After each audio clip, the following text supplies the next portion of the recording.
Okay, awesome. What's up, everybody? It's Andrew with Fact HVAC here with another episode of In Good Company. Today we actually have two people with us. You can't see Chad today because he's actually with producer Steve, but I'm here with Chad and Cara Dankberg. Oh, that's right. We actually have a camera up there now. So yeah, you can see them. So awesome. So we're with Chad and Cara Dankberg, real estate agents with Launch Realty. Thank you guys for coming and hanging out with us today. Now we're gonna have a little bit of fun, kind of get to know you guys, know your business a little bit, and kind of go from there. So how are you guys today? Awesome. Well, first, thanks for having me. Us. Thank you. Yeah, thanks for having us. I know you're off the camera, but yeah, we're excited to be here. We're big podcast people, and so never really thought about actually being on one, so it's kind of cool. Nice. Yeah. And that's really kind of the whole thing with In Good Company is we want to highlight other businesses and other business owners, entrepreneurs that kind of reflect a lot of the things that Fact feels about business, about how to interact with customers, and really highlight those entrepreneurs, those business owners to the public, right? To kind of so people get to know a little bit more about them. So that's awesome. So first thing is, tell me. Obviously, I know you guys from different things, but tell everybody kind of your background, Cara, how you got into real estate, all that fun stuff. Well, I was a software developer for like 5 years out of college, and I really didn't enjoy keeping up with all the changing technology. I didn't enjoy the managerial side of it either. And so around 2007, I just decided, hey, I'm going to get my real estate license. Perfect time, right? Oh, totally. I had no idea what was going on in the market at all. And so I was like, I'll start investing in real estate. Great timing. But anyways, I got my real estate license and was like, hey, this could actually be something that I enjoy doing. And so my company laid off everyone that was non-sales at that point, and that was me. And it was perfect time to jump in. So I've been doing full-time real estate ever since 2007. Nice. Yeah. Now, because of that, obviously, such a different climate to jump into real estate.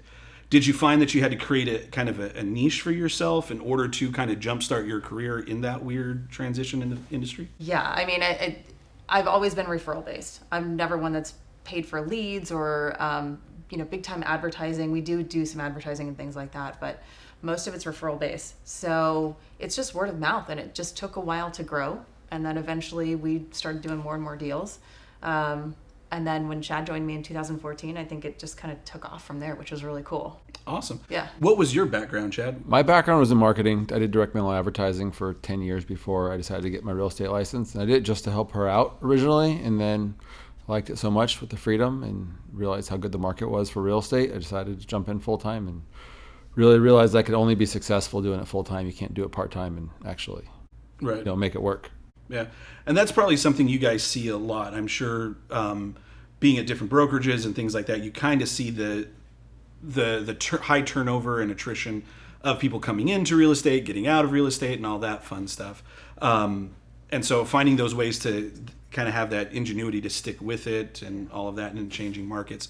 I'm sure is always something crazy. You said you didn't like change in software, but no. What makes this different? Because obviously markets shift and change. So how does that become different for you? I think for me it was just one, I didn't like being in an office every day. Right. It was the same thing. My clients were the accounting department, the finance department, those things. And I think if I would have been in more of a consultative role, I would have liked it better. But I think that's the part of real estate that I really do like, because I'm always dealing with different people. There's always different challenges.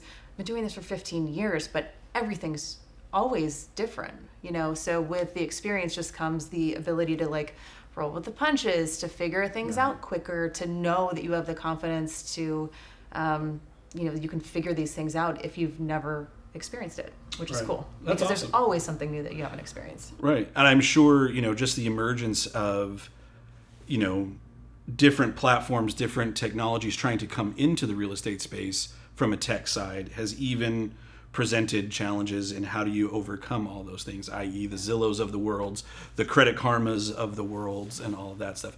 How have you guys been able to kind of manage that changing dynamic and all of that in your business? I think real estate, the one constant is that if you have a real estate agent, it's customer service based. It's providing a really good experience and providing the knowledge and the education, because Zillow's bots can't give you that's the Zestimate, right? Right. And they'll even say 8% off in this area. And you're going, well, 8% is a hell of a lot of money if you're talking about, $500,000. And so having that person with the knowledge is always going to be key. That customer service is always going to be key. And I think there's going to be startups and other businesses that try to make real estate about technology. And yes, it helps, but that person is really what's important. Right. Yeah. That's awesome. I don't know if you had anything. Oh, I agree. I think having that person there versus a large company that you're working with, a lot of those times they're just about the bottom line and whatever their stock value is going to be at the end of the day. They don't really care about the customer, where we put our heart and soul into our customers and we treat them like family. And it's important to us that they're not getting taken advantage of, or they're getting the best deal possible. So right. And that's one of the things I really like about you guys, especially, Cara, sitting through some of your presentations, seeing how you really dig into the numbers and the statistics to help people understand and take the fear out of it, right? Yeah. One of the big things that we do with FACT is we focus on the education side, so it helps people make better decisions. And that's one of the really cool things that I like, how you use your years of experience, right, and education to take the fear out, right? It's not done in an intimidating way to make people feel like, you have to go with you because you're the smartest person in the room, but you can use the data to show them that, listen, these other people aren't going to give you what you're doing. So has the data side always been kind of something that has been big for you, or is that just kind of what you found to help you in the real estate side? I think it's grown. It's grown because going into it, I've always wanted to be like the knowledgeable one, the person that people go to figure out what they need to do, the one that has the answers. Right. And you can't do that without that data, right? So recently, probably 4 or 5 years ago, I started really following the Cromford Report, which is available to realtors, and it's local statistics that really do hone in on what's going on in Arizona, and it makes sense of what's actually happening here versus the crazy headlines you're seeing nationally that maybe don't apply to us. Nice. So I love that, and I love being able to educate my clients and making sure that they know what's going on. They can make great decisions, because I'm not the one making the decisions. Right. I'm the one giving them the information so that they can make informed decisions. Right, and it's such a huge deal. Like, a lot of people, I think, I don't want to say minimize the role of a real estate agent, but this is people's inheritances. This is people's lifetime investments. These are big transactions for individuals. And so to have somebody really in your corner that's using fact-based data to, make decisions for you and help you make decisions is such a huge thing. Yeah. And so, so that's awesome. The real big thing I have to figure out is, you guys have been married how long? 9 years. 9 Almost years. 9 years. November Will be 9 years? Yeah. How in the world do you guys work together? I've been married almost 18 years, and I can't even clean the house with my wife. Well, I don't know. I don't know how we do it, but we're able to do it. I mean, we work out of the same house. We're together 95% of the time, which is crazy. Most people would probably get divorced if that was the case, but somehow we make it work. We even when we built a house recently, about 3 years ago, we have the same style, so it was really easy. We work really well together. We think alike. We have a lot of the same opinions, so it just makes it easier. We don't fight about a lot of things, whether it's definitely don't fight about anything work related, but even on the personal side, there's not much that we disagree about, so it makes life a lot easier, and I think it helps us work together. Well, thanks for making all of us feel like pieces of crap. Yeah, you're welcome. Well, and here's the other part too. We're very similar. Just like you said, we're Right. very similar, and so sometimes couples, you have the opposites attract, and we're not like that in most situations.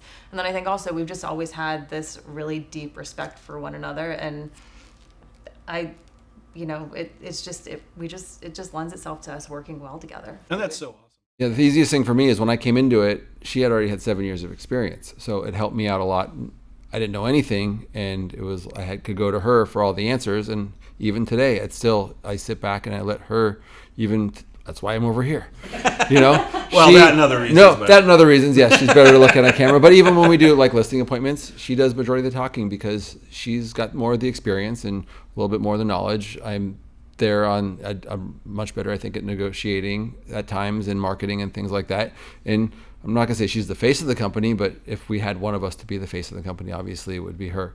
I'd be stupid if I didn't say that. But it just makes it easier to work together, knowing that she has a little bit more experience, and if I don't know something, I know I can go to her. And at the same time, if she has questions, she can come to me.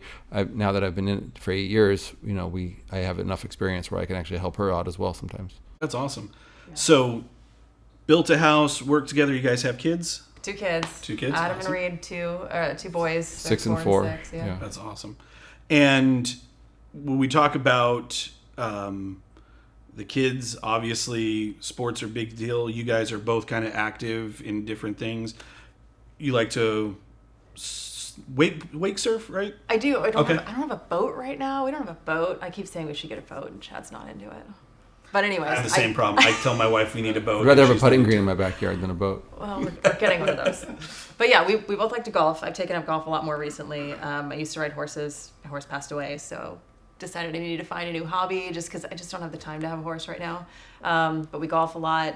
The boys love to ride quads, dirt bikes. Awesome. So I know that's near and dear to your heart too. Yep. But that's how I grew up, is in the desert on a quad, and my kids are getting that same experience, which is, so cool. Right, and I'm sure it's what's really cool is you guys are able to translate that shift from corporate America into building a brand together that allows you to have probably a really good work-life balance and enjoy times that you wouldn't have if you were stuck in that corporate office and doing all of that. So I'm sure that's a huge benefit to real estate. Oh, it's awesome. There's times where I'm super busy and he's not, or vice versa, but there's always one of us that's like making sure that the kids have quality time with us, that we get to do fun things. And so, it's been awesome. We're also one of the few lucky ones who have almost all of our family here.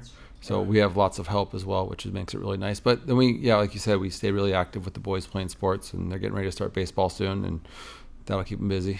So, and keep me busy coaching both teams. Right, I'm telling you, that's going to be rough. Yeah. but it's rewarding, and that's one of the biggest things when you get into business for yourselves, because while you guys work for a brokerage, Launch Real Estate, it is really your brand, right? It's your faces on the advertising. It's your faces on the signs. It's you that's going out there and getting those clients. That there is that driving force, that why behind everything that you're doing. Right? When people think, oh my God, if I had to work with my spouse for every day, like I'd go crazy. I think that, and I'm pretty sure my wife would say the same thing. But it's that why, it's that motivating factor that is what's propelling you guys, I'm sure, right? Yeah. I guess I would safe to say that, but yeah.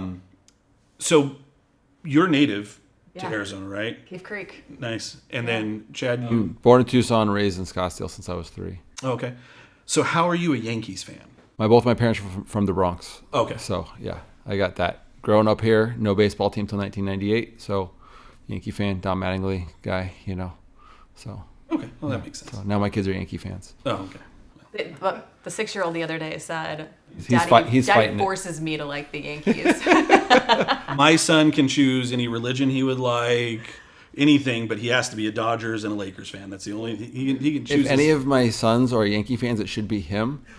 So a quick story: when we found out we were pregnant with him, I put a Mickey Mantle. We decided Mickey Mantle poster is going in the nursery, whether it's a boy or a girl. It belonged to my dad, and it was Mickey Mantle was his favorite growing up. We buried him with a picture of Mickey Mantle, and so we put it in the room. Ended up being a boy. Was born on Mickey Mantle's birthday. Oh wow! So that's super cool. He should be a Yankee fan if either of my kids are Yankee fans. Yeah, there you go.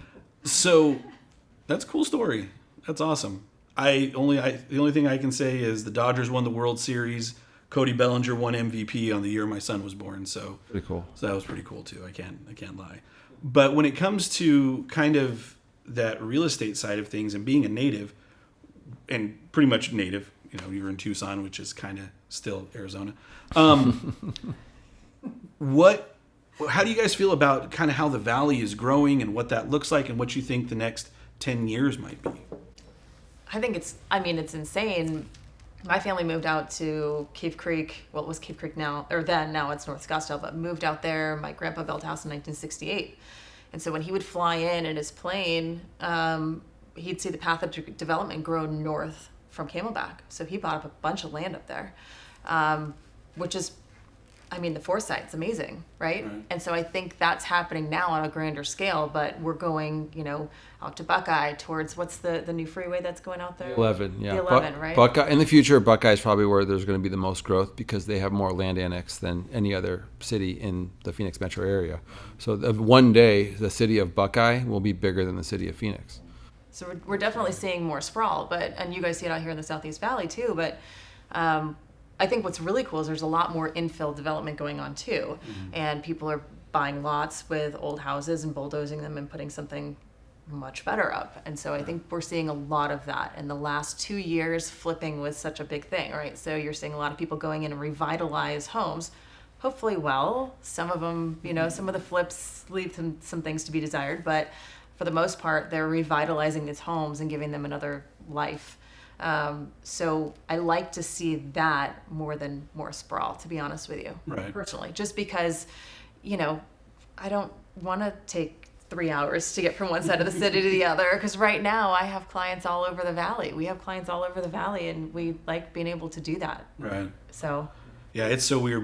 I moved here in '96, and just the difference, and for some reason, I don't know if you guys are the same way, but in my brain, I still associate drive time with back then. So I'm like, oh, to go from here to here is 20 minutes. And I'm like, no, to go 4 miles on Surface Street takes 20 minutes. Oh, for sure. It's insane. I grew up at Scottsdale and Cactus, which is just central Scottsdale now. And where we live now was the middle of nowhere. I thought, why in the world would even when we started dating, she lived at Pinnacle Peak and Scottsdale Road. I was like, why would anyone want to drive that far north? Why would you live up there? It's the middle of nowhere. And now we live 3 miles north of there. And it's, you realize as the city grows, it's really not that far to drive somewhere, especially with the freeways we have now. But yeah, it'd be nice if we didn't have to drive as far for work. But we have, again, like she said, we have clients all over the valley. And the thing I like to see the most is I know a lot of people don't like it, but I like seeing the city growing up. I like seeing some of the higher buildings going up in Old Town Scottsdale and along the 101. I think it's really cool that Phoenix is growing into a real city, which we're the 4th biggest city in the country now, and it's starting to show. Yeah, it's crazy. I'm just, even for the time that I've been here, how much it's changed. Obviously, one of the biggest things with being in real estate is it's such a saturated industry, right? What if you had to kind of core it all down to what helps you guys stand out in the crowd, stand out as different, better, elevate yourselves to that leader within the space, what would you say that is for you guys? Yeah, I mean, there's 41,000 real estate agents, I think, right now. And that number didn't go down when dues were due this year like it normally does. So that's a really important question. And I think we think about it a lot. And I think for us, Chad alluded to it earlier and said, we treat our clients like family, and we really do care. And I know a lot of people have the policy of don't work with family or don't work with friends. We enjoy that because we actually care about what's going to happen with that person. And I think it just makes it that much more fulfilling for us to go through the process knowing that the end result is something that's really matters to that other person. We also, I've been doing this for 15 years. I know what's going on. And if I haven't dealt with it before, I'll figure it out real fast. And I can see the pitfalls that someone might fall into before they even get into it. So I think that's one thing that comes with experience is just being able to get in front of things that, aren't necessarily on the surface yet. And so when people work with us, I think, they get represented really well. We're not going to be those people that are making decisions and negotiating without hearing what the other person is saying. And I do see that a lot in this industry. And basically they're going to be really well taken care of. That's awesome. Yeah. And that's such a huge thing, especially that ability to have that clear in mind, because that helps you with every transaction that you go into, every client, every listing, everything. All of that bleeds into how you're going to educate, how you're going to help that person, and like you said, with years of experience, right, able to help them avoid pitfalls in one of the biggest things that they're going to do in their entire life, right? Especially nowadays, right? We're not talking, buying an $80,000 starter home, right? And so that's awesome. Cara, Chad, thanks for coming and hanging out with us. It was a lot of fun. Thank you. We will have a bonus to this episode, I think, right, producer Steve? Awesome. So, so with that being said, where can people find you guys? People can find our website at launchazhomes.com. I'm on Instagram. It's Cara_Dankberg. And been doing some more reels, some more informative things. Hopefully do some more fun things coming up. So. Yeah, and then I'm C Dankberg on Instagram, and then our Instagram is ScottsdaleAZ_real estate. And yeah, our website is probably the best way to get a hold of us. launchazhomes.com. Awesome. Well, again, thanks guys for coming, hanging out. It was a lot of fun. Yeah, thanks for having us. We'll do some real fun stuff here in just a minute. So, awesome guys.